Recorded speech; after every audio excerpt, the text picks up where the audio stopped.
Yeah, it looks cool. Looks all right. You know, I'm into it. I'm not like super pumped for it, but it looks interesting. I'm interested. I am at least interested. I'd like to see more. I'd like to see more of the lineup of games. Yeah, Nintendo NX finally unveiled to be the Nintendo Switch. Very different than what I was expecting. A lot less gimmicky, which is a good thing because the past couple Nintendo consoles have been very gimmicky. You know, both based on motion control, based on gamepad touchscreen kind of stuff, integrating gyroscope aiming. This seems like a very straight up regular console, other than the fact that now it's also portable. You know, we got that controller, you can kind of switch pieces around. It's almost like building your own controller in a way, and I can imagine there's going to be peripherals out the ass for that thing. But yeah, it looks really neat. I will say this much, I think the way they handled the trailer and the way they're handling the marketing, so much better than the Wii U. Firstly, it's not called the same thing as a previous console. It's not called the Wii 3 or something like that. It's called the Nintendo Switch. Brand new name. So that's going to avoid any confusion in the marketing whatsoever. Secondly, the unveiling trailer did it a lot more justice than the unveiling trailer for the Wii U did. If you remember when they first showed the Wii U, it was a lot of conceptual stuff, a lot of stuff that didn't quite happen or didn't quite happen the way that it was shown. Draw with the new controller, and it showed someone drawing a picture of Link. That art program didn't come out till like 2 years later, and it was like, play with the new controller, showed people playing Reversi on it. I've never seen that game on the Wii U.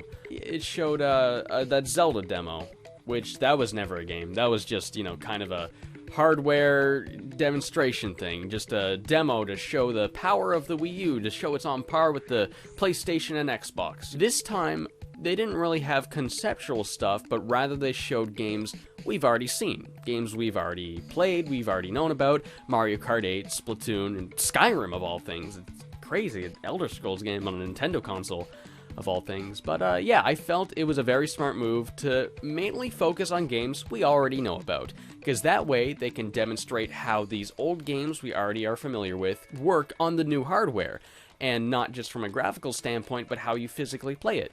So it shows the guy playing Zelda Breath of the Wild, a game we've already seen a lot of, and he goes, puts it on, takes it out, and it becomes portable. So that demonstrates, yeah, this console game, we know it's a console game, we know it's an old game, it's not like a brand new, nothing we haven't seen before, hey, and now it's portable. That's pretty clear. They did the same thing with Skyrim. The guy was playing Skyrim on an airplane. That's pretty cool. I think the way they handled, how they showed that, much better than the Wii U. It's so much more clear. The marketing this time, I feel, is going to be a lot smoother. There's going to be a lot less confusion, and hopefully as a result, it sells better. I really love Nintendo. I've always loved Nintendo, and just for their sake, I'd like to see this console, outperform the Wii U at least a little bit. I don't think it'll come close to the Xbox or the PlayStation 4 either, because it only looks like it's going to be as powerful as those consoles, but I mean, hey, I'm on board just for the sake that we're going to see new Nintendo titles with PS4 graphics. Right on. Or even PS4 games you can bring on the go. I mean, like, even if it's not as more powerful than that, you can play Skyrim on an airplane. You can play Skyrim portable without the console. And not just Skyrim, but like any third-party title. And they showed a list of third-party developers that were all on board. So if all goes according to plan, which I'm thinking it won't, because the Wii U kind of had PS3 graphics when the PS3 was at the end of its life cycle. So, you know, the thing is, the PS4 and the Xbox One, they might be getting close to the end of their life cycle, maybe 3 more years. They might be ready to move on, and then they might lose the third-party support. But for at least a year or so, we're going to have third-party games portable and on console, like at the same time. That's neat. That's a novel idea. Another thing a lot of people noticed is the gameplay of Splatoon and Mario Kart 8. They showed there were some things that aren't in the Wii U version.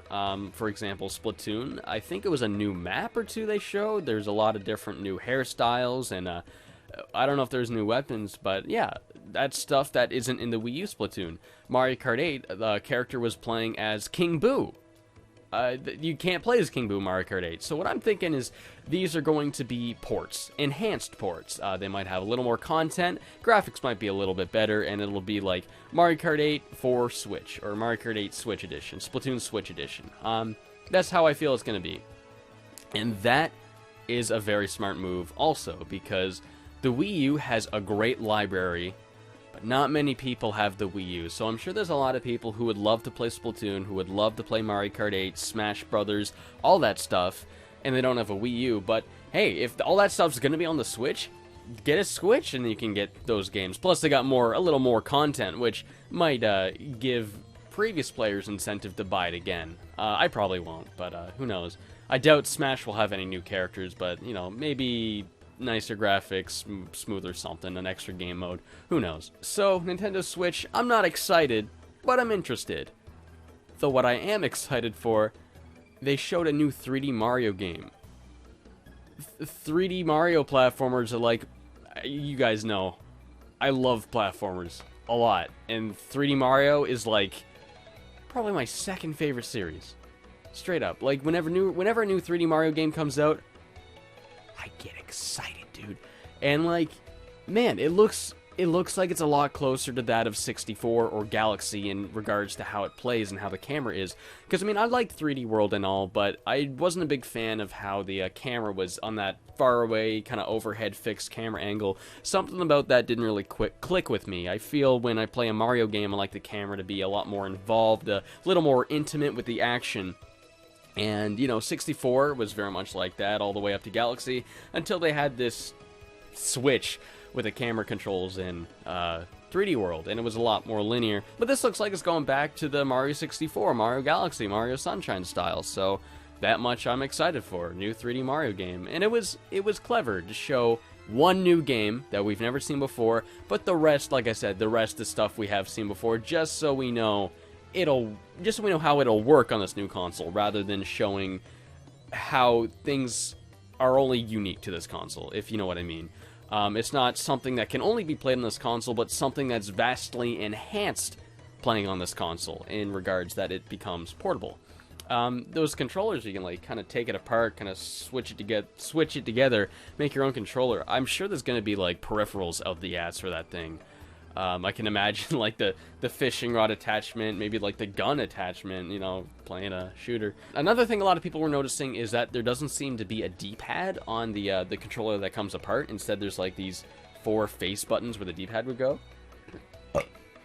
I don't know how that's gonna work. I don't know how that would play. I know they did it that way just for the sake of making the two sides symmetrical in a way where when you take them off, you can flip it around and they would be the same controller.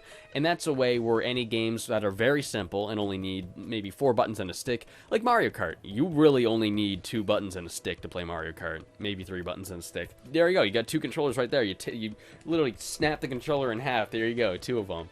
And that's a novel idea, because that way you don't have to just go out and buy another controller. Very strange that it won't have a D-pad, though. Like, when it is all together and you are playing a single-player game, I can't imagine having that instead of a D-pad is going to be very practical. But you're probably only going to need that when you're playing it portable, because they did also showcase an actual controller. A more traditional-looking controller. You know, the dual sticks, the D-pad, 4 face buttons, and what I think are 2 triggers. That's cool. Didn't say anything about the joystick feedback. I remember way back they leaked something about joystick feedback. I don't know what that was all about, but who knows? That might still be a thing. We might see that in this new controller. But yeah, the controller seems pretty standard. I'm on board with that. That's probably what I'd be using most of the time. And they did show that the controller is compatible with it when it's in portable mode. They showed someone that kind of set it up like a TV, and I think it was in the airplane, something like that. And then they were playing it like on the separate TV. So that's interesting. That's really interesting. Again, smart move showing all the controllers in this trailer, along with the console itself. Like, it very much seemed that the console was a very involving factor in this, because click it down on the console, click it back out of the console, so we know it it's associated with this docking base that is the console. Unlike the Wii U, they only focus on the gamepad, nothing else. That caused a lot of confusion. People didn't know if it was just new controller or new console or what, especially with the name Wii U. But this seems like a much more focused, clear direction for the marketing.